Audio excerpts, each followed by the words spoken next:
currently here at the Niagara Falls Imax Theatre, and right here is the Daredevil Gallery. I've just come out of the IMAX movie actually, which was phenomenal. I really enjoyed it. It's called Niagara, and it talks about the history of Niagara Falls all the way back to native times before European discovery.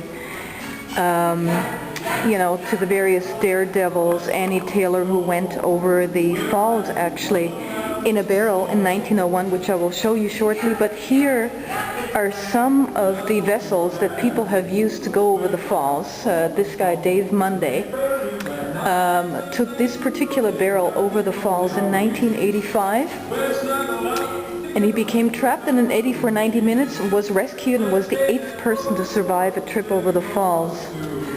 He's quite the daredevil, this Dave Munday guy. He's the only one to go over the falls twice, and the only one to go through the whirlpool and then over the falls, despite the fact that he couldn't swim and was daily afraid of suffocation. So he's quite the guy. You can see the picture here, how he's getting into the barrel. And right next to me is the actual barrel that he went over the falls with in 1993. Dave Munday, 1993. Here's another one of those, I don't know what kind of material this is actually, but here's another one of these vessels that Dave Munday used. Let me see here. It's 1/4-inch thick steel covered in house foam insulation, but there was no provision for oxygen. Its weight combined with low water levels stopped this barrel on the edge of the falls, and then it had to be hoisted to safety using a giant crane. Quite fascinating stuff here. George Stathakis' death barrel. In an attempt over the falls, this barrel was trapped behind the curtain of the falls for 22 hours, where Stathakis, a chef from Buffalo, suffocated. Red Hill Sr. claimed the barrel and used it to shoot the rapids the following year. So this is the actual death barrel. This is quite morbid, actually, if you think about it, that a person suffocated in this thing here.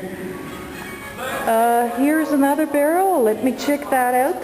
William Red Hill Sr. This fellow right here didn't take a barrel over the falls, but successfully challenged the rapids and whirlpool 3 times, feats that many consider just as dangerous. The pressure and undercurrents in that part of the river create a vortex, a whirlpool, that could suck things like barrels and boats right down to the river bottom. So this is what William Red Hill Sr. actually used in 1930 and 1931. Rescued 1918. Does it say here? Rescued 1912. Ignatius Roth and 4 others from ice tragedies. Swam Niagara River from US to Canada 1925. Rescued 1928, Jean Lucier after going over the falls, gassed and wounded 4 times in World War. Rescued 177 bodies from the Niagara River. Saved a girl from a burning house.